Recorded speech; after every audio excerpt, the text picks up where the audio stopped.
Big surprise, it's raining. Yeah. Anyways, welcome everybody. My name is Michael. Since you guys enjoyed the personal videos as of late, and hopefully when my back is starting to feel better, I'm sitting only a couple minutes in the car so far. We have to do some errands today, and it's already feeling pretty bad. So we have to switch this car. Unfortunately, it's too small for me because when I sit straight up, I'm actually hitting it. I'm touching this right now. And I can touch the sunroof too, but it still takes away 2 inches. Plus, oh, you missed it, but there's lightning. So this is how I drive. I actually have my foot kind of twisted like that, as you can see, and this hits over here. And in the case of an accident, that would be bad. If I have it like here, then it's bent awkwardly, and I also can't move this, not enough room. So it's time to search for a vehicle that I'll be able to sit upright, because when I move the seat, as you can see, a client was actually talking about this. Forget about this, but I would hit my head over here or into the frame in an accident. So unfortunately, it's a little too small for me. Actually, a lot too small. And I need something with ample leg room, a lot of headroom, or a decent amount. Unfortunately, in America, I'm gonna have to close this because it's just too freaking loud. Look at this weather. This weather is absolutely crazy. Every single day, Chicago, every single day. So I need a lot of room, and unfortunately, many sedans are just not gonna give me that. Unless it's an Audi A8, Mercedes, there we go, you see that lightning? A BMW 7 Series, maybe a Porsche Panamera, I don't know, something luxury like that. A Rolls Royce. So the other thing is your seat has to be like this, not like this, that your buttocks goes back into the seat and then your legs are kind of bent like that, because that can also create back problems. Another thing is, for a big guy like me, I need something that extends out over here. I think I'm just going to finish this video later because it is extremely loud in here. But there's a couple of options I have, and I think we have to look at a budget between $30,000 to $35,000 plus taxes and fees. Maybe a little bit less would be nice. Another thing that needs to be taken into consideration is also the fact that I have tinnitus, and I need a car that has good soundproofing. Oh, it's rumbling outside. So it needs to be a vehicle that isn't too expensive. A pickup truck, perfect on space, but it's way too expensive unless you get a base truck and cloth interior.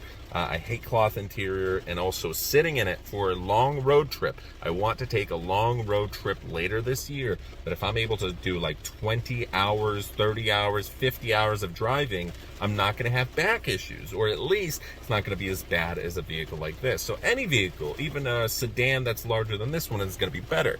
Any vehicle that I have better headroom.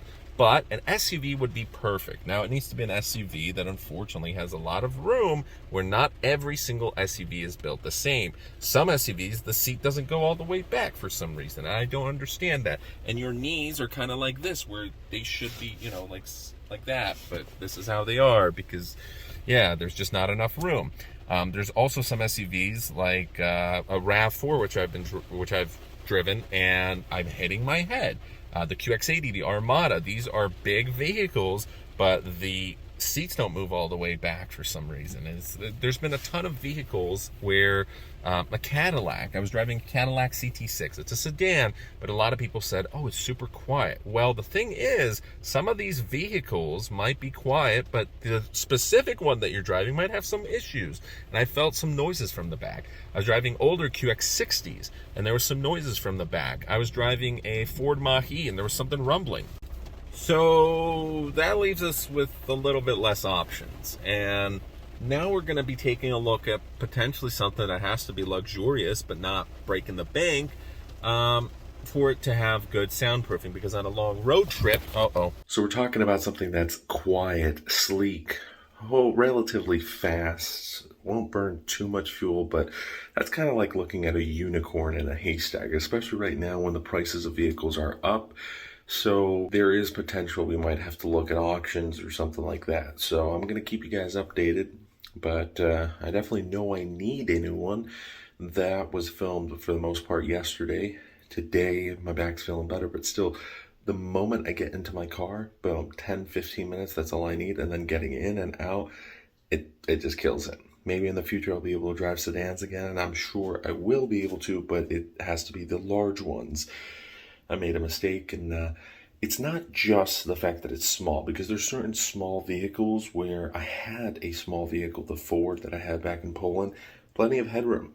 Now, the other vehicles such as Mercedes CLA or Volkswagen Golf, I don't know if I mentioned in this video or in another, but those vehicles, I never had them, but I was driving them. You have a lot of legroom, but not so much headroom. So it needs to be this perfect balance. I got into a Volvo S90, the newer series, and you do have more room, but still, that's the largest Volvo sedan that was ever made, apart from, the wagons of the 80s and 90s. The sedan was one of the longest vehicles, and it still just doesn't have enough room in it. So, unfortunately for now, Volvo, besides the fact that I absolutely love the brand, I just don't think it's the right fit for me. I love the performance, I love the history, I love safety, but if you're going to be taking road trips, it's kind of hard to explore the States in a vehicle you're not fully comfortable with. And it's tough. It's tough because when you're a tall person and also big, there's a limited amount of vehicles where if you're not as tall, there's plenty of short people out there that say, oh yeah, every vehicle is super comfortable, it's great. It's not the case.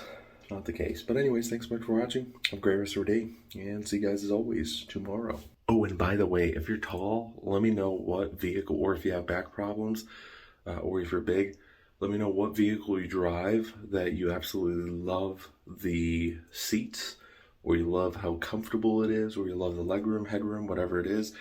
If there were more sunroof deletes, or if there were more panoramic sunroofs that it doesn't, it opens outwards instead of being just sliding, that gives you a little bit more headroom. But there's still plenty of vehicles out there that, unfortunately, right now in America, they're just trying to make them really compact on the inside, but big on the outside. Doesn't make much sense for me. But anyways, let me know.